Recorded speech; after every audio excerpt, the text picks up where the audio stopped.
ಇವ್ರ bowling attack ಹೆಂಗಿರ್ತಿತ್ತು ಅಂತ ಹೇಳಿದ್ರೆ ಎಲ್ಲಾ ಬ್ಯಾಟ್ಸ್ಮನ್ಗಳು ಕೂಡ ಭಯ ಪಟ್ಟಿದ್ದಾರೆ ಅಂತ ಹೇಳ್ಬೋದು. ಹಾಯ್ ಹಲೋ ನಮಸ್ಕಾರ, ವೆಲ್ಕಮ್ ಬ್ಯಾಕ್ ಟು ಪುತ್ತು ಚೋನು ಚಾನಲ್. ಎಲ್ಲರೂ ಹೆಂಗಿದ್ರ, ಸೂಪರ್ ಆಗಿದ್ದೀರಾ ಅನ್ಕೊಂತೀನಿ. ಇನ್ನೊಂದು ವಿಡಿಯೋಗೆ ಸ್ವಾಗತ. ಯಾವುದು ಅಂತ ಹೇಳ್ತೀನಿ. ಅದಕ್ಕಿಂತ ಮುಂಚೆ ನೀವೇನಾದ್ರೂ ನಮ್ಮ ಚಾನಲ್ಗೆ ಹೊಸಬರಾಗಿದ್ರೆ ದಯವಿಟ್ಟು ಹೋಗಿ ಸಬ್ಸ್ಕ್ರೈಬ್ ಮಾಡ್ಕೊಳ್ಳಿ. ಈ ವಿಡಿಯೋ ಏನಾದರೂ ಇಷ್ಟ ಆದರೆ ಲೈಕ್ ಮಾಡಿ, ಫ್ರೆಂಡ್ಸ್ ಜೊತೆ ಶೇರ್ ಮಾಡಿ, ಚಾನಲ್ಗೆ ಸಪೋರ್ಟ್ ಇರಲಿ ಅಂತ ಕೇಳ್ಕೊಂತ ಬನ್ನಿ ವಿಡಿಯೋನ ಸ್ಟಾರ್ಟ್ ಮಾಡೋಣ. ಸೊ ಈ ವಿಷಯ ನಿಮ್ಮೆಲ್ರಿಗೂ ಗೊತ್ತು. ಅದು ಏನಂತ ಹೇಳಿದ್ರೆ, ನಮ್ಮ ರವಿಚಂದ್ರನ್ ಅಶ್ವಿನ್ ಅವರು ಇಂಟರ್ನ್ಯಾಷನಲ್ ಕ್ರಿಕೆಟ್ಗೆ ರಿಟೈರ್ಮೆಂಟ್ ಹೇಳಿರೋದು. ಹೌದು, ಇದು ಎಲ್ಲಾಗಿತ್ತು ಅಂತ ಹೇಳಿದ್ರೆ ರಿಟೈರ್ಮೆಂಟ್ ಅನೌನ್ಸ್ಮೆಂಟು. ಸೊ ನಮಗೆ ಇವಾಗ ಬಾರ್ಡರ್ ಗವಾಸ್ಕರ್ ಟ್ರೋಫಿ ನಡೀತಾ ಇದೆ ಆಸ್ಟ್ರೇಲಿಯಾದಲ್ಲಿ. ಸೊ 3ನೇ ಟೆಸ್ಟ್ ಡ್ರಾ ಆಗಿದೆ. ಸೊ ಈ ಡ್ರಾ ಆಗಿದ್ದ ಬಗ್ಗೆ ವಿಡಿಯೋ ಮಾಡಿಲ್ಲ. ಹಿಂದಿನ ವಿಡಿಯೋದಲ್ಲಿ ನಾನು ಹೇಳಿದ್ದೆ ಮಾಡ್ತೀನಿ ಅಂತೇಳಿ. ಸೊ ಮ್ಯಾಚು ನನ್ನ ಪ್ರಕಾರ ನಡೆಯುತ್ತೆ, ಏನಾದರೂ ಗೇಮ್ ಚೇಂಜ್ ಆಗುತ್ತೆ ಅಂದ್ಕೊಂಡಿದ್ದೆ. ಸೊ ಮಳೆಯಿಂದಾಗಿ ಡ್ರಾ ಆಗಿರೋದ್ರಿಂದ ಮತ್ತೆ ವಿಡಿಯೋ ಮಾಡಿ ತಿಳ್ಸಕ್ಕೆ ಹೋಗಿಲ್ಲ. ಸೊ ಎನಿವೆ, ಸೊ ಆ ಟೆಸ್ಟ್ ಆದಮೇಲೆ ಏನು ಪ್ರೆಸ್ ಕಾನ್ಫರೆನ್ಸ್ ಏನು ನಡೀತು, ಅದರಲ್ಲಿ ನಮ್ಮ ರೋಹಿತ್ ಶರ್ಮಾ ಪಕ್ಕ ನಮ್ಮ ಅಶ್ವಿನ್ ಬಂದು ಕೂತಿದ್ರು.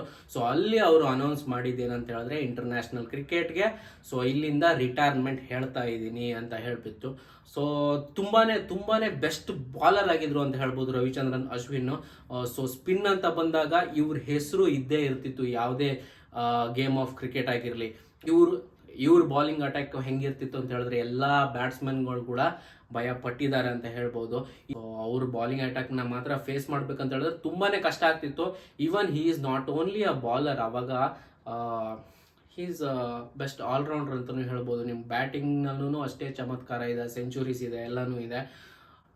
ರವಿಚಂದ್ರನ್ ಅಶ್ವಿನ್ ಅವರು ಫಸ್ಟ್ ಅವರು ಕರಿಯರ್ನ ಸ್ಟಾರ್ಟ್ ಮಾಡಿದ್ದು ಅಂತ ಹೇಳಿದ್ರೆ, ಅವ್ರು ಆಡಿದ್ದು ಯಾವ ಸ್ಟೇಟ್ಗೆ ಅಂತ ಕೇಳಿದ್ರೆ ತಮಿಳ್ನಾಡು ಸ್ಟೇಟ್ಗೆ. ಸೊ ಹೌದು, ಅವರು ತಮಿಳ್ನಾಡು ಬೇಸ್ಡ್ ಆಟಗಾರ. ಅವರು ಫಸ್ಟ್ ಕ್ರಿಕೆಟ್ನ ಸ್ಟಾರ್ಟ್ ಮಾಡಿದ್ದೆ ತಮಿಳ್ನಾಡು ಸ್ಟೇಟ್ಗೋಸ್ಕರ. ಅಲ್ಲಿಂದ ಫಸ್ಟ್ ಕ್ಲಾಸು, ಆಮೇಲೆ ಆಡ್ಕೊತ ಇಂಟರ್ನ್ಯಾಷನಲ್ ಬಂದಿತ್ತು. ಸೊ ಸ್ಪಿನ್ ವಿಷಯದಲ್ಲಿ ಕೇಳಿದ್ರೆ ಸ್ವಲ್ಪ ಯುನೀಕ್ ಬಾಲಿಂಗ್ ಆ್ಯಕ್ಷನ್ ಇರೋದೇ ರವಿಚಂದ್ರನ್ ಅಶ್ವಿನ್. ತುಂಬ ಹೆಸರುವಾಸಿ ಅಂತ ಹೇಳ್ಬೋದು. ಅವ್ರು ಮಾಡಿರೋ ಸಾಧನೆಗಳು ಕೂಡ ಹಾಗೆ ಇದೆ.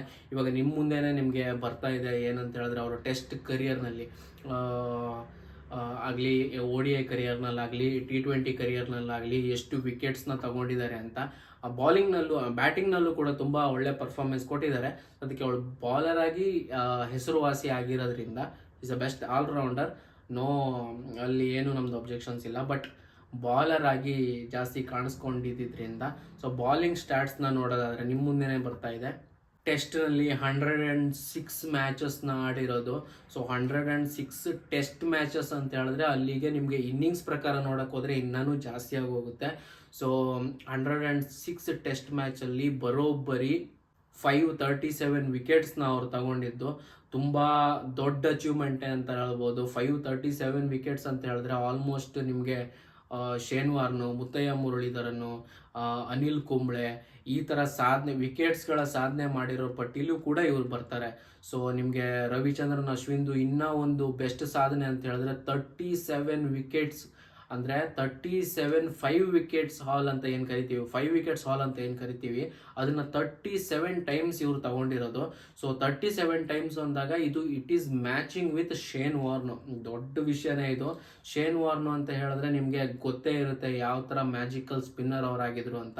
ಸೊ ಫಸ್ಟ್ ಇರೋದು ರ್ಯಾಂಕ್ 1 ಮುತ್ತಯ್ಯ ಮುರಳೀಧರನು. ಅವರು 67 ಟೈಮ್ಸ್ 5 ವಿಕೆಟ್ಸ್ ಹಾಲ್ನ ತಗೊಂಡಿದ್ದಾರೆ. ಅದು ಬಿಟ್ಟರೆ ನೆಕ್ಸ್ಟ್ ಬರೋದೇ ನಮ್ಮ ಶೇನ್ ವಾರ್ನು ಮತ್ತು ರವಿಚಂದ್ರನ್ ಅಶ್ವಿನ್. ಒಳ್ಳೆನೇ ಸಾಧನೆ ಅಂತ ಹೇಳ್ಬೋದು. ಇಂಥ ಒಬ್ಬ ಬೌಲರ್ ಇಂಡಿಯನ್ ಕ್ರಿಕೆಟ್ಗೆ ಇನ್ನು ಸಿಗೋದು ಕಷ್ಟ ಸಾಧ್ಯನೇ, ಸಿಗಲ್ಲ ಅಂತಲ್ಲ, ಕಷ್ಟ ಸಾಧ್ಯನೇ ಸ್ವಲ್ಪ. ಸೊ ಈ ಥರ ಅವ್ರದ್ದು ಟೆಸ್ಟ್ ಕರಿಯರು. ಆಮೇಲೆ ನಿಮಗೆ ODIನಲ್ಲಿ ನೋಡಿದ್ರೆ 116 ಮ್ಯಾಚಸ್ನ ಆಡಿರೋದು, 116 ಮ್ಯಾಚಸ್ನ ಆಡಿದ್ದಾರೆ. ಅದರಲ್ಲಿ ಬರೋಬ್ಬರಿ ನಿಮಗೆ 156 ವಿಕೆಟ್ಸ್ನ ತಗೊಂಡಿರೋದು. ಇದು ಕೂಡ ತುಂಬ ದೊಡ್ಡ ಸಾಧನೆಗಳ ಪಟ್ಟಿಲೇ ಬರುತ್ತೆ. ಇನ್ನು ನಿಮಗೆ T20 ಇಂಟರ್ನ್ಯಾಷನಲ್ ಕರಿಯರ್ ನೋಡೋದಿದ್ರೆ 65 ಮ್ಯಾಚಸ್ನ ಆಡಿದ್ದಾರೆ, 72 ವಿಕೆಟ್ಸ್ನ ತಗೊಂಡಿದ್ದಾರೆ. ಓವರಾಲ್ ನೋಡೋಕೆ ಹೋದರೆ ತುಂಬ ಒಳ್ಳೆ ಪರ್ಫಾರ್ಮೆನ್ಸ್ ಕೊಟ್ಟಿದ್ರು ನಮ್ಮ ರವಿಚಂದ್ರನ್ ಅಶ್ವಿನ್ ಅವರು. ಸದ್ಯಕ್ಕೆ ಇಂಟರ್ನ್ಯಾಷನಲ್ ಕ್ರಿಕೆಟಿಂದ ರಿಟೈರ್ಮೆಂಟ್ನ ಅನೌನ್ಸ್ಮೆಂಟ್ ಮಾಡಿದ್ದಾರೆ. ಸೊ ಹಾಗಂತ ಅವರು ಡೊಮೆಸ್ಟಿಕ್ ಕ್ರಿಕೆಟ್ ಆಡ್ತಾರೆ, ಲೈಕ್ IPL, ಇನ್ನು ಬೇರೆ ಫಾರ್ಮ್ಯಾಟ್ ಆಫ್ ಕ್ರಿಕೆಟ್ ಏನಿದ್ರು ಆಡ್ತಾರೆ. ಮೇ ಬಿ ಅವ್ರದ್ದು ಏನಂತೀವಿ ಕಾಮೆಂಟ್ರಿ ಕೂಡ ಚೆನ್ನಾಗಿ ಮಾಡ್ತಾರೆ. ನಾಟ್ ಶೋರ್, ಕಾಮೆಂಟೇಟರ್ ಆಗಿನೂ ಮುಂದೆ ಕಾಣಿಸ್ಕೊಬೋದು. ಇದೆಲ್ಲ ಅವ್ರದ್ದು ಅವರವರ ಯೋಚನೆ ಇರುತ್ತೆ. But we all should salute sir Ravichandran Ashwin. ಯಾಕಂತ ಹೇಳಿದ್ರೆ ಇಂಡಿಯನ್ ಕ್ರಿಕೆಟ್ಗೆ ಅವ್ರ ಕಾಂಟ್ರಿಬ್ಯೂಷನು ತುಂಬ ದೊಡ್ಡದು. ಸೊ ಅವ್ರಿಗೆ ವಿಶ್ ಮಾಡೋಣ, ಅವ್ರಿಗೆ ನೆಕ್ಸ್ಟ್ ಕರಿಯರ್ ಏನಿರುತ್ತೆ ಒಳ್ಳೆಯದಾಗಲಿ, ಅವ್ರದ್ದು ಏನೆಲ್ಲ ಪ್ಲ್ಯಾನ್ಸ್ ಇರುತ್ತೆ ಎಲ್ಲನೂ ಸಕ್ಸಸ್ ಆಗಲಿ ಅಂತ ಹೇಳೋಣ. ಮತ್ತು ಥ್ಯಾಂಕ್ ಯು ಕೂಡ ಹೇಳೋಣ. ಯಾಕಂತ ಹೇಳಿದ್ರೆ ನಮಗೆ ಒಂದೊಳ್ಳೆ ಸ್ಪಿನ್ನರ್ ಆಗಿ, ಒಂದೊಳ್ಳೆ ಆಲ್ರೌಂಡರ್ ಆಗಿ ಸಿಕ್ಕಿದ್ರು. ಸೊ ಸದ್ಯಕ್ಕೆ ಇಂಟರ್ನ್ಯಾಷನಲ್ ಕ್ರಿಕೆಟಿಂದ ರಿಟೈರ್ ಆಗ್ತಿದ್ದಾರೆ. ಸೊ ಅವ್ರು ಒಂದು ಒಳ್ಳೆ ರಿಟೈರ್ಮೆಂಟು ಸೆಷನ್ ಕೂಡ ಮಾಡ್ಬೋದು, ಇಂಡಿಯನ್ BCCI ಆಗಿರಲಿ, ICC ಆಗಿರಲಿ. ಸೊ BCCI ಮೇ ಬಿ ಇದನ್ನು ಮಾಡಿದ್ರೆ ಒಳ್ಳೆಯದು, ಚೆನ್ನಾಗಿ ಕಾಣಿಸುತ್ತೆ ನೋಡೋ ಜನರಿಗೂ ಕೂಡ. So anyway, best of luck ಅಂತ ಹೇಳೋಣ ಇಂಟರ್ನ್ಯಾಷನಲ್ ಕ್ರಿಕೆಟಿಂದ ರಿಟೈರ್ ಆಗ್ತಿರೋ ನಮ್ಮ ಸರ್ ರವಿಚಂದ್ರನ್ ಅಶ್ವಿನ್ ಅವ್ರಿಗೆ. ಸೊ ಟೆಸ್ಟ್ ಸ್ಟ್ಯಾಟ್ಸ್ನ ಇದು ನೀವು ಅವ್ರದ್ದು ಇಂಟರ್ನ್ಯಾಷನಲ್ ಕ್ರಿಕೆಟ್ ಸ್ಟ್ಯಾಟ್ಸ್ನ ನೋಡಿದ್ರಿ. ಸೊ ತುಂಬಾ ಚೆನ್ನಾಗಿತ್ತು. ಇದಿಷ್ಟಾಗಿತ್ತು ನನಗೆ ನಿಮಗೆಲ್ಲ ಅಪ್ಡೇಟ್ ಕೊಡಬೇಕಾಗಿತ್ತು. ಸೊ ಹೋಪ್ ನಿಮ್ಮೆಲ್ರಿಗೂ ಈ ವಿಡಿಯೋ ಇಷ್ಟ ಆಗಿರುತ್ತೆ ಅಂದ್ಕೊತೀನಿ. ವಿಡಿಯೋ ಏನಾದರೂ ಇಷ್ಟ ಆದರೆ ಒಂದು ಲೈಕ್ ಮಾಡಿ. ಸೊ ಹಾಗೆ ಚಾನಲ್ನ ಸಬ್ಸ್ಕ್ರೈಬ್ ಮಾಡಿ ಇಟ್ಕೊಳ್ಳಿ. ಯಾಕಂತ ಹೇಳಿದ್ರೆ ಮುಂದೆ ನಾನು ಹಾಕೋ ಯಾವುದೇ ಕ್ರಿಕೆಟ್ ಅಪ್ಡೇಟ್ ನಿಮಗೆ ಗೊತ್ತಾಗಬೇಕು ಅಂತಿದ್ರೆ ಸೊ ಚಾನಲ್ನ ಸಬ್ಸ್ಕ್ರೈಬ್ ಮಾಡಿಕೊಂಡು ಬೆಲ್ ಐಕನ್ನ ಕ್ಲಿಕ್ ಮಾಡಿ ಇಟ್ಕೊಳ್ಳಿ. ಸೊ ದಟ್ ನಿಮಗೆಲ್ಲ ಅಪ್ಡೇಟು ಸಿಗುತ್ತೆ. ಸೊ ಸಿಗೋಣ ಹಾಗಾದರೆ ಮುಂದಿನ ವಿಡಿಯೋದಲ್ಲಿ. ಅಲ್ಲಿ ತನಕ ಬಾಯ್.